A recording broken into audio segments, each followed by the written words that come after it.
Salam saudara, kita kembali ke episode 942 ya. Kembali ke Abam episode 942. Kita mulai Pak Yehuda, silahkan.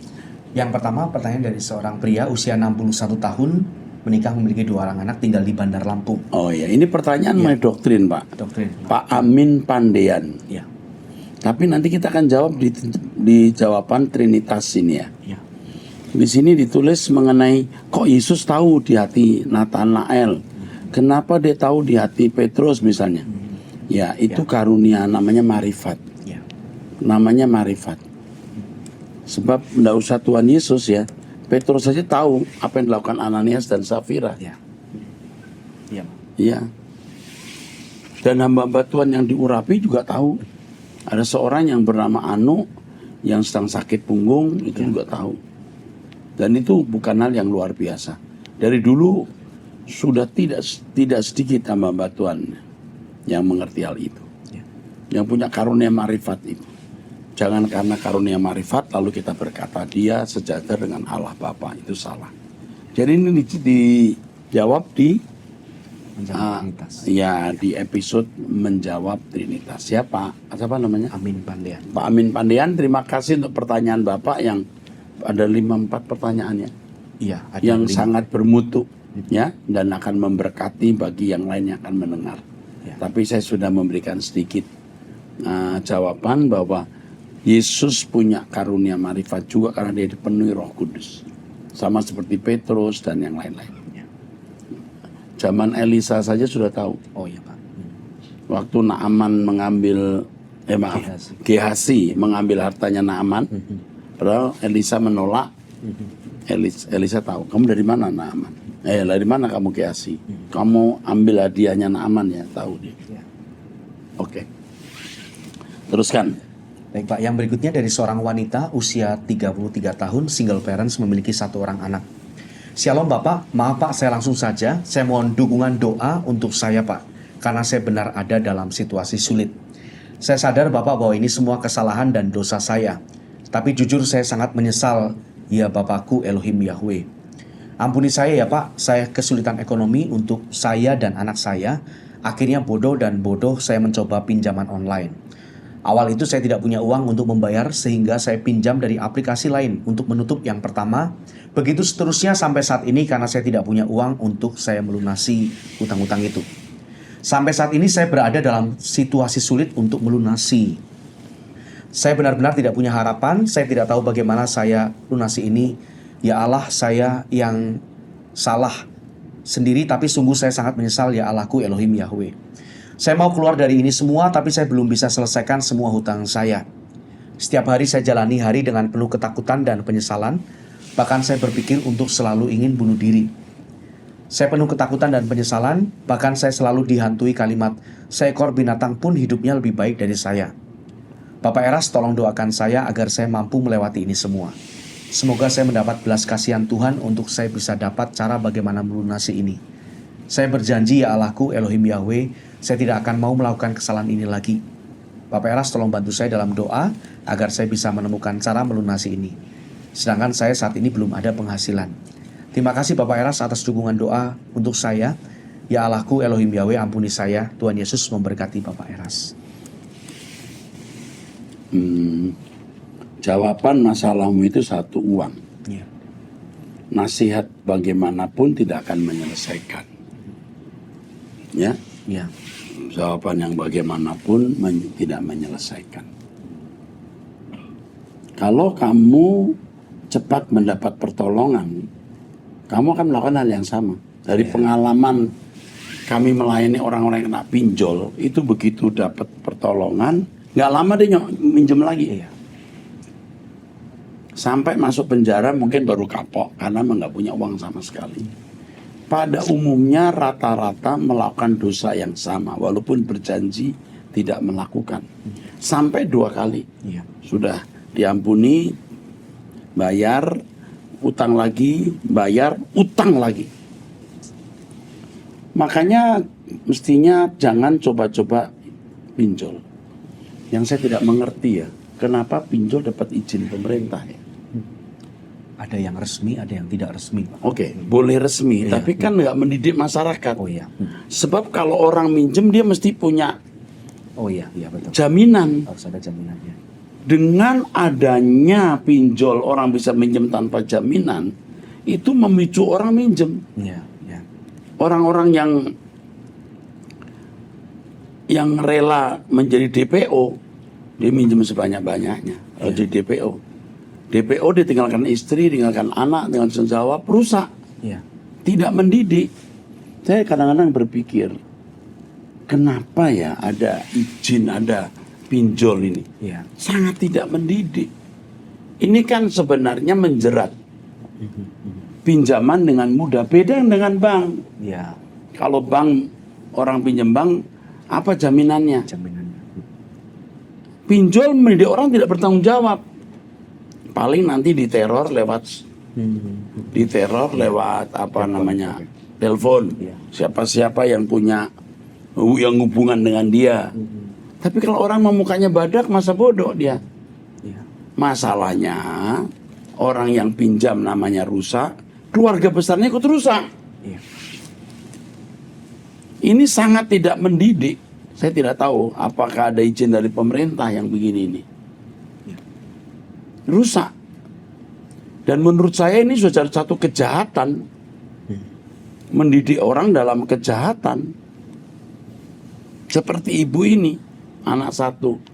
Iya. Apa dasarnya dia minjem? Iya. You minjem itu dasar untuk mengembalikan apa nanti? Kalau tidak ada kan jahat jadinya. Iya. Dan kita ini kan sering menjumpai kasus-kasus seperti ini, bukan satu kali. Dibantu, pasti minjem lagi nanti pinjol. Rusak. Oh janji katanya nggak akan minjem lagi.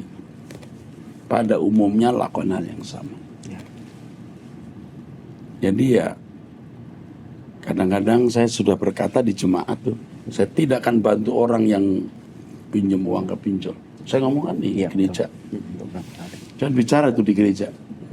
Kalau kamu minta tolong saya karena itu kau pinjol, saya tidak akan menolong. Kita tolong anak yang nggak sekolah, kita tolong anak yang nggak punya, orang keluarga yang nggak punya beras. Tapi kalau pinjol itu merusak. Jadi sedih ya. Saya nggak tahu nih, OJK ya misalnya mestinya ya. Iya. Nggak ada orang yang bersuara ya kepada pemerintah ya. Jangan berizin pinjol. Karena kita ini rohaniwan ya, tempat pengaduan banyak orang. Jadi kita tahu pinjol itu merusak sekali. Judi online lagi. Iya. Nggak pernah mati, itu bingung tuh. Mau ditutup, dikejar, tutup nggak lagi. Ya cuma saya juga mungkin saya nggak baca kali ya, pelaku judi online itu masuk penjara nggak sih? Sebagian ketangkep nggak? Kalau ketangkep itu diekspos nggak bahwa inilah yang sudah melakukan mengadakan judi online dihukum 10 tahun misalnya. Ada nggak ya? Saya belum pernah baca itu. Belum pernah ada, Pak. Mungkin ada, kita nggak baca kali ya. Atau tidak diberitakan ya, diekspos ya. Dunia ini sudah jahat sekali sih, yang memang udah rusak. Jadi kepada yang ini nanti coba di konseling deh. Di konseling. Tapi kita tidak membiasakan menolong orang yang gak punya judi online. Dulu kita sudah nolong. Kita sudah berapa kali menolong, tapi ternyata memang tidak membuat orang jadi cerah. Tapi cobalah. Kan setiap orang kasusnya beda-beda ya. Iya. Dunia kok jahat banget ya. Iya. Jadi pinjol itu mengkondisi orang tidak bertanggung jawab. Memicu orang careless. Ceroboh. Ya, jadi marah kita. Oke, teruskan yuk. Ya, pertanyaan berikutnya dari seorang wanita usia 49 tahun, sudah menikah, tinggal di Sumatera Utara. Shalom Pak Eras, bagiku pengajaran Bapak sama seperti sambal tuk-tuk orang Batak. Gurihnya, pedasnya, getirnya. Ya. Setiap aku mendengar khotbah Bapak, kadang bisa sampai meneteskan air mata. Aku akan berjuang untuk hidup kudus. Perkataan Bapak yang selalu aku ingat, Jangan mencurigai Tuhan. Jangan memberhalakan masalah. Yang penting bisa dilewati. Tuhan itu bukan mistis. Tidak ada lagi yang kuingini di dunia ini. Jangan menonton yang tidak Tuhan ikut menikmati. Dan masih banyak lagi, Pak. Keren. Terus. Oh ya Pak, pernah salah satu channel mengolok-olok pengajaran Bapak. Terus saya komentari dengan saya bilang begini. Yang jelas pengajaran Pak Eras jauh lebih benar daripada kamu. Apakah saya salah, Pak? Ya. Terima kasih Pak, maaf terlalu panjang. Tetaplah menjadi perawat bagi kami, menuntun kami menuju langit baru, bumi baru. Tuhan memberkati pelayanan Bapak. Maaf Pak, kalau ada Alkitab, bolehkah saya minta? Kita kirim Alkitab. Jadi untuk ini Ibu kita kirim Alkitab. Ini Ibu Rumenti Pasaribu. Ya. Ini bukan hal yang pribadi ya. Bu Rumenti Pasaribu, Molete Godang Ibu atas pembelaannya. Ada holong dohora kutuho di bakasan Tuhan ya. Tuhan memberkati Ibu Rumenti di Laguboti Sumatera Utara. Ya. Ya. Di Sumatera Utara kami punya STT Ekumene Medan. Bisa bawa anak, keluarga, famili untuk ke sekolah di sana. Ya. Sekolah kami akredited dan kami sudah punya gedung sendiri di tengah kota Medan. Gedung seluas lebih dari 1.400 meter, jadi gedungnya megah dan bisa untuk mendidik anak-anak. Kami juga punya SMA yang akan dibuka tahun ini di GSKI Rehoboth Medan yang dikembalakan oleh Bapak Yustan Silaban. Jadi saudara-saudara kita yang di Medan bisa menyekolahkan anaknya di SMA tempatnya Pak Yustan, GSKI Rehoboth Medan. Ini namanya SMA Rehoboth. SMA Rehoboth. Seingat saya begitu pakai nama SMA Rehoboth. Pendidikannya bukan hanya menekankan ilmu tapi terutama karakter. Seperti Ekumene Christian High School di sini, penekanannya karakter lalu bahasa asing. Kita menekankan bahasa asing. Oke, teruskan yuk. Dari seorang pria usia 22 tahun berpacaran tinggal di Medan. Shalom Pak Eras, saya mau bertanya apakah Imamat 18 ayat 1 sampai 30 masih relevan sampai sekarang? Dan satu lagi Pak, apakah pernikahan satu marga diperbolehkan dalam Alkitab? Terima kasih, Tuhan Yesus memberkati. Imamat 11 1 sampai 30 tentu tidak bisa relevan untuk zaman kita hari ini ya. Ini khusus untuk bangsa Israel. Tetapi ada beberapa pelajaran rohani yang bisa ditimba dari ayat-ayat itu ya, tapi tidak boleh secara harfiah. Maknanya bisa, esensinya bisa, harfiahnya jangan. Lalu apakah pernikahan satu marga dilarang Alkitab? Di Alkitab kita tidak pernah menemukan itu, ya, tidak jelas ya. Bahkan mereka seringkali melakukan pernikahan keluarga. Ya, seperti Abraham harus pergi menyuruh Eliezer mencari jodoh dari keluarganya sendiri. Tetapi Alkitab tidak pernah dengan jelas mengatakan hal ini. Ya. Nah, kalau kita misalnya di lingkungan orang Batak, perkawinan satu marga dilarang ya, tentu kita harus punya kesantunan untuk tidak menabrak apa yang orang tua pandang baik dan udah menjadi hukum yang bisa diterima masyarakat. Nah, tetapi yang satu ini agak khusus, tidak bisa saya pecahkan secara umum di dalam ABAM. Tetap ada kasus-kasus khusus, ya. Tapi itu jawaban saya. Bisa dimengerti? Iya, jelas. Kalau di Alkitab malah keluarga sendiri. Justru supaya propertinya, warisannya nggak jatuh. Supaya kekayaan nggak jatuh ke tangan orang lain. Tapi di dunia ini juga ada begitu. Oh iya. Tapi kalau orang Batak nggak boleh satu marga, gitu ya. Iya. Dan kita harus santun, jangan jadi batu sandungan, karena jodoh itu banyak kok ya. Kalau nggak boleh satu marga masih banyak ya. Dunia tidak sedaun kelor ya. Misalnya marga Simanjuntak nggak boleh kawin sama Tuti Simanjuntak. Carilah Tuti yang lain situ orang nggak Tuti Yang lain lah, Tuti yang lain, bukan Tuti yang satu ini. Tetapi ini kasusnya khusus. Iya, Pak. Kita tidak bisa 100% menjawab di sini karena harus lihat konteksnya. Tapi saya sudah menjawab bahwa kita punya kesantunan bermasyarakat. Terus. Selanjutnya dari seorang wanita usia 34 tahun, menikah memiliki 2 orang anak tinggal di Malang. Ya. Shalom Pak Eras, terima kasih telah menjawab pertanyaan-pertanyaan saya yang saya sampaikan di Abam.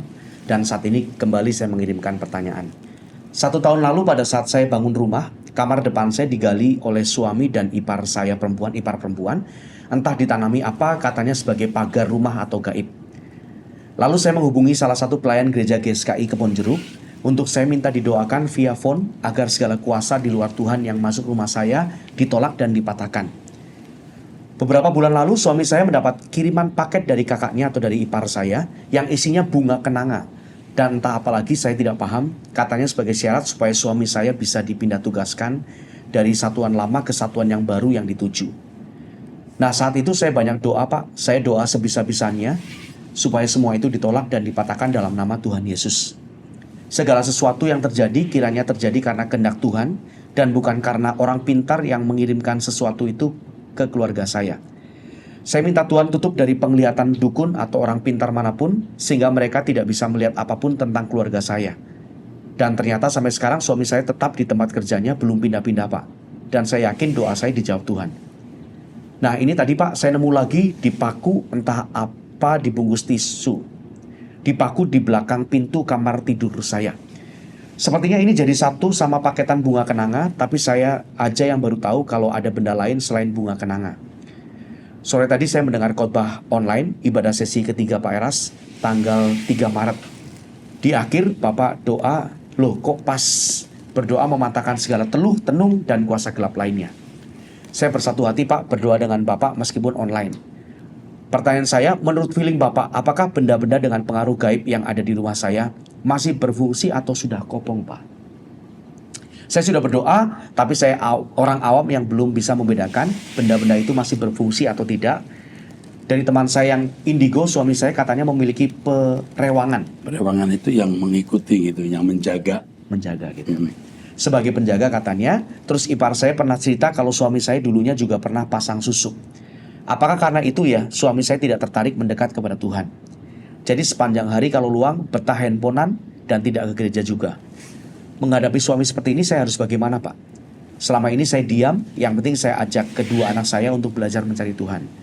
Kalau minggu ya bergereja bertiga saja, suami saya di rumah.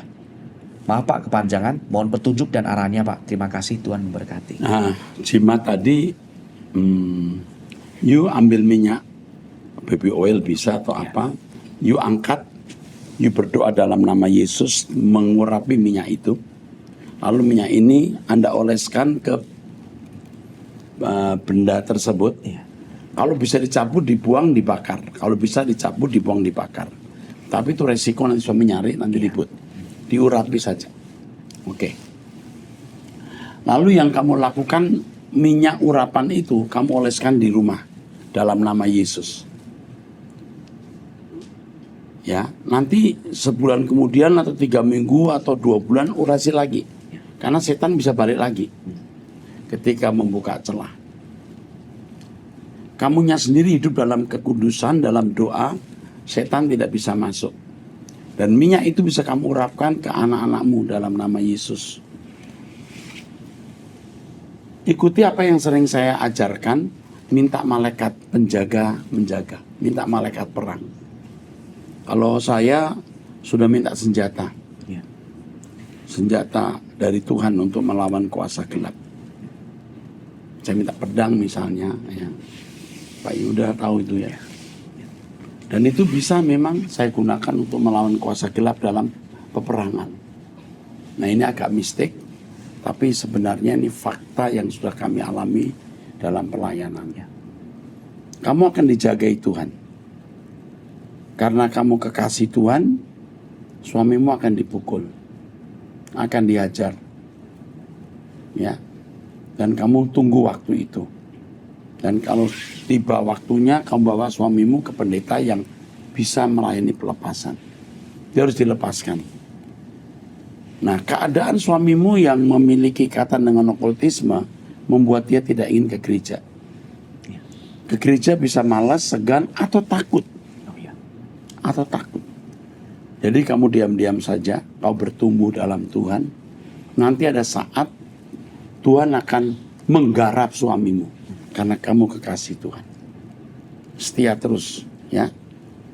Perdengarkan lagu rohani di rumah. Perdengarkan penyembahan. Kalau suamimu tidak ada di rumah, kau bisa menyembah dengan suara keras. Haleluya, terpujilah Engkau Tuhan. Ya, gitu. Kau bisa mengadakan pembersihan rumah waktu suamimu ada dalam nama Yesus. Dibersihkan.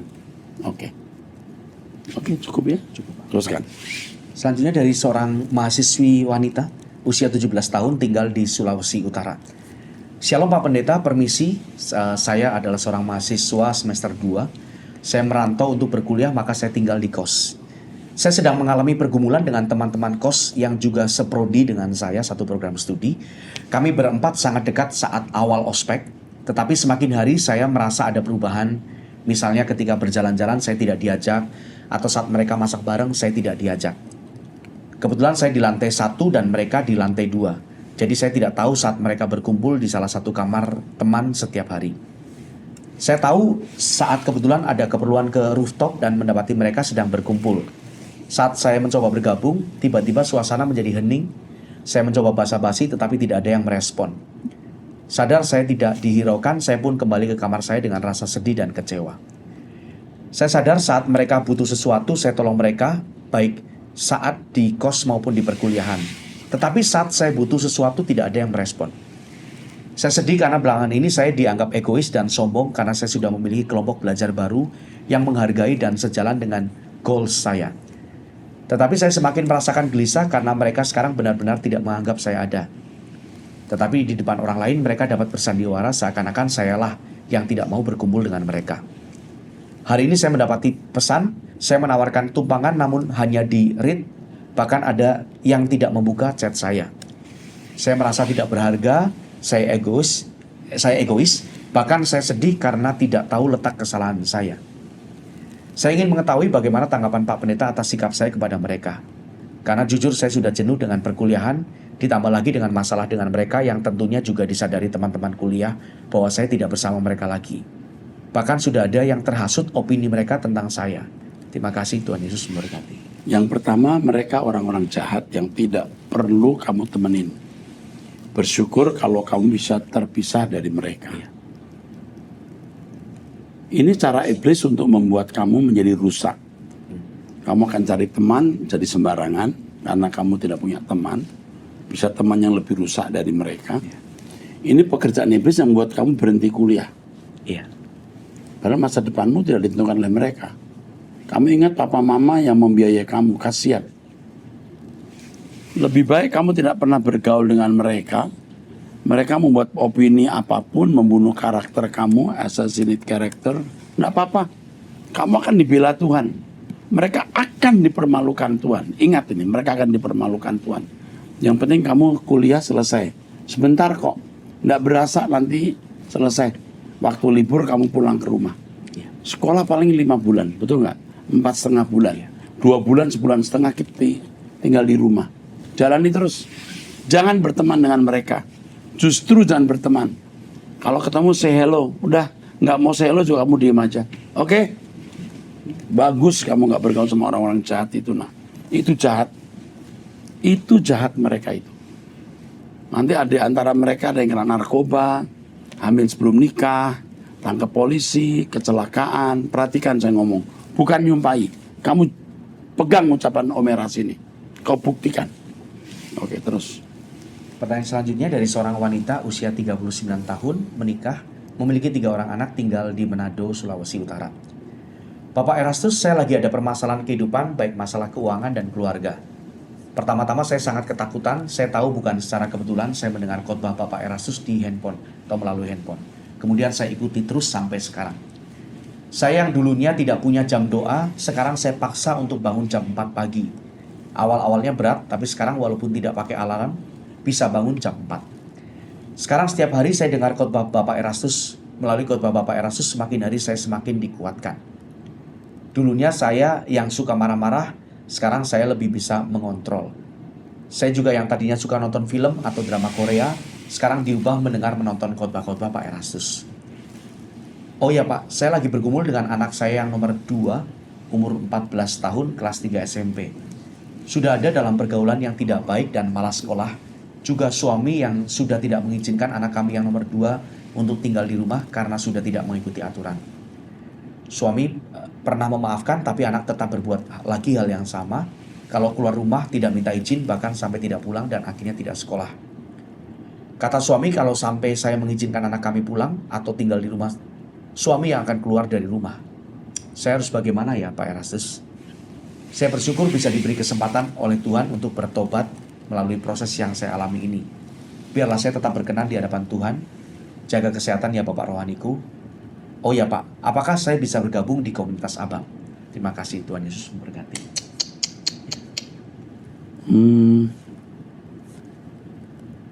Yang pertama, Bapak nggak boleh begini. Dia sama juga membunuh anak. Umur 14 tahun tidak boleh pulang ke rumah. Mau kemana? Nanti kalau kepahitan kepada orang tua, satu kali nggak mau mengaku bapaknya akan menyesal. Atau anaknya ini rusak. Ini anaknya laki atau perempuan ya? Sudah pernah dilayani juga ya. Laki ya. Tapi ini rupanya sudah ada catatan nih. Iya. Sudah dilayani oleh tim kita. Lalu untuk anaknya sudah pulang ke rumah. Kemudian sudah minta maaf orang tua. Tapi kumat lagi. Sehingga orang tua saya banyak khawatir. Oh pernah dilayani. Iya. Udah minta maaf pulang ke rumah nakal lagi. Iya. Ya harus dilayani lagi. Iya. Ditelepon lagi si ibu. Coba dititipkan ke keluarganya atau bagaimana ini. Ya. Karena sudah pernah dilayani dan sempat berhasil ya. Iya. Setan membuat dia rusak lagi. Oke? Teruskan. Iya. Berikutnya dari Tapi seorang. yang penting tadi bapak nggak boleh begitu loh. Iya. Ini yang tanya tapi istrinya Pak ya. Iya bapaknya ini kalau anaknya pulang, saya keluar rumah. Dia menyamakan diri, dia merendahkan martabatnya sendiri tuh. Dia mendowngrade dirinya. Nggak boleh bapak begitu. Oke, teruskan. Dari seorang wanita usia 77 tahun, seorang janda memiliki 4 orang anak dan 8 cucu tinggal di Medan. Shalom Bapak Eras, Bapak Rohaniku. Saya pernah mengirim surat dalam Abam episode 830. Setelah 4 bulan saya di Depok, saya kembali ke Medan. Selama di Medan saya beribadah di GSKI Metanoia. Bulan Agustus 2023 saya kembali lagi ke Depok sampai sekarang. Selama di Depok saya setia mengikuti secara online kegiatan doa pagi, Abam, Truth ID, Suara Kebenaran.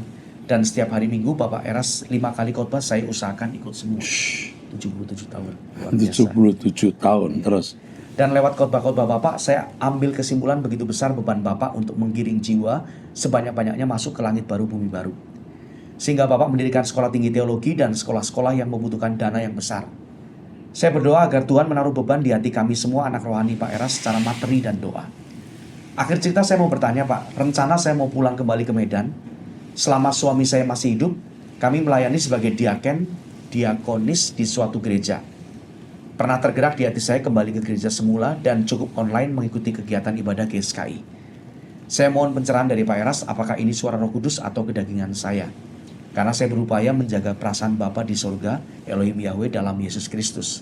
Sekian dan terima kasih, Tuhan Yesus memberkati. Kalau Anda di gereja di mana, kalau ibu di gereja, di mana gereja itu tidak mempersiapkan ibu ke langit baru, bumi baru, ya ibu cari gereja lain yang mempersiapkan ibu ke langit baru, bumi baru. Itu saja Bu. Terima kasih untuk himbauannya agar pecinta Suara Kebenaran Amba mendukung pelayanan kami. Ya kami benar-benar juga berat ya memikul beban pelayanan ini. Kami sendiri tidak digaji untuk itu. Kami sendiri cari uang untuk biaya pelayanan kami. Ya. Oke, terakhir satu lagi. Dari seorang pria usia 45 tahun, menikah memiliki 2 orang anak, tinggal di Tasikmalaya. Shalom, tolong tanya Pak Erastus. Saya kadang kalau ke gereja sering melihat orang berdoa berbahasa roh. Apakah bila bahasa roh itu otomatis berarti orang tersebut penuh dengan Roh Kudus. Terima kasih Tuhan Yesus. Ada orang yang berbahasa roh karena berkarunia roh, Ya, tapi ada orang yang berbahasa roh karena kejiwaan. ya, Dan hanya orang yang punya karunia membedakan roh yang tahu. Betul nggak Pak? ya. Saya kira itu saja. Sampai jumpa di episode 943. Tuhan memberkati.